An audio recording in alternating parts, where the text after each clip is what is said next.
Start now. Right, my name is Lore Julius, better known as Emperor.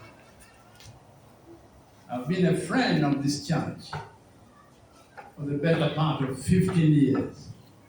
And not just a friend, but a member too. Now I'm here today to read to you a statement by a committee and members of the AOS Church of God, Kenya Province.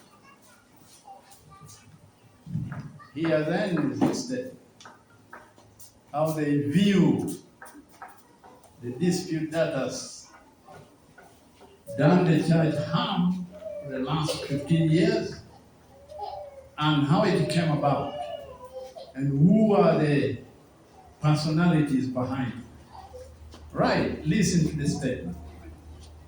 Our church, the Apostolic Overcoming Holy Church of God, takes its name from the original Apostolic Overcoming Holy Church of God International, founded in March 16 in the city of Mobile, Alabama, in the United States. The late St. Phillips founded this church as a protest against the largely white-dominated churches, propagating racial intolerance through their racist organizations such as the KKK. That stands for Ku Klux Klan. This concept caught on among the oppressed blacks, and in time the AOS became their faith of choice. Our own local AOS Church of God, where we are now, is therefore a branch of the AOS International, opening new frontiers for the church to penetrate the continent of Africa.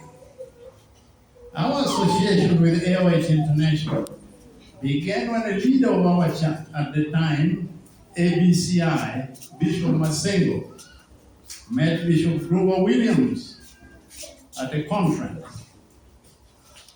in Nairobi. Bishop Grover Williams was representing AOS International at the conference. They talked and discovered that they had some common interests. Bishop Grover Williams then invited Bishop Masengo to visit him in the United States later. Masengo did go to Seattle in Washington twice, and each time was hosted by the family of Grover Williams. That should have marked the beginning of a lasting friendship between our two churches. Admittedly, it was for a few years. The immediate benefits of this association was that we disbanded ABCI and joined AOS International. We also began to receive some small financial support from AOS International. In 2008, the mother church purchased a 5-acre parcel of land on the Nakuru-Eldoret Highway to enable us to put up our church, where we are now. The church property and the church that was to be put up on it subsequently became the real bone of contention. Bishop Masengo was then residing in Nairobi, evidently savoring the fringe benefits being showered on him by Alabama. Meanwhile, the land of the church and other properties on it was being managed by the church Secretary General, Alexander Moy, overseer at the time. When Bishop Masengo resisted the order to move to the church property, to move here, he preferred to be in Nairobi. When Bishop Masengo resisted, he remained in Nairobi. Bishop Williams decided to work with the Secretary General of the church, Alexander Moy. He instructed Moy to put up a church on the church land. Overseer Moy did just that and more.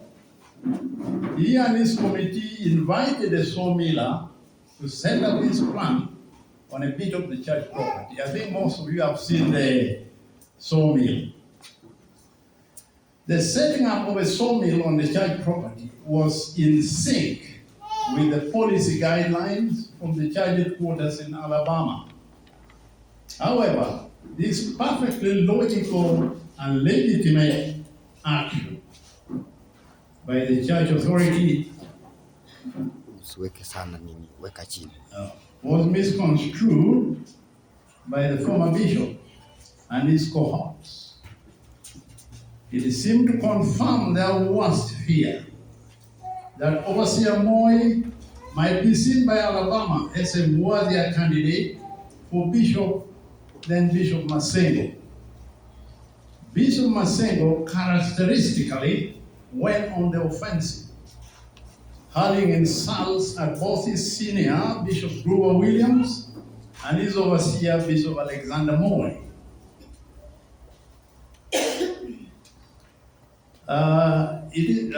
Bishop Masengo, I read this, beg your pardon.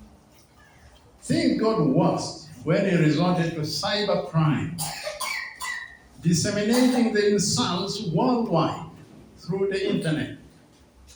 Alongside these cyber outrages, we had to contend with the various court actions filed by Bishop Masengo.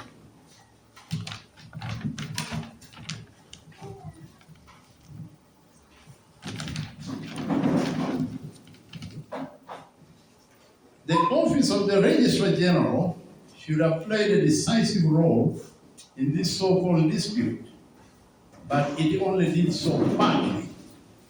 At some stage, this crucial intervention was sabotaged by some of its officials with a vested interest in the issue. For a start, the Registrar General ordered that 2 parties be summoned to attend inter-party meeting in Nairobi. This was done, and a decision was made that the parties hold an election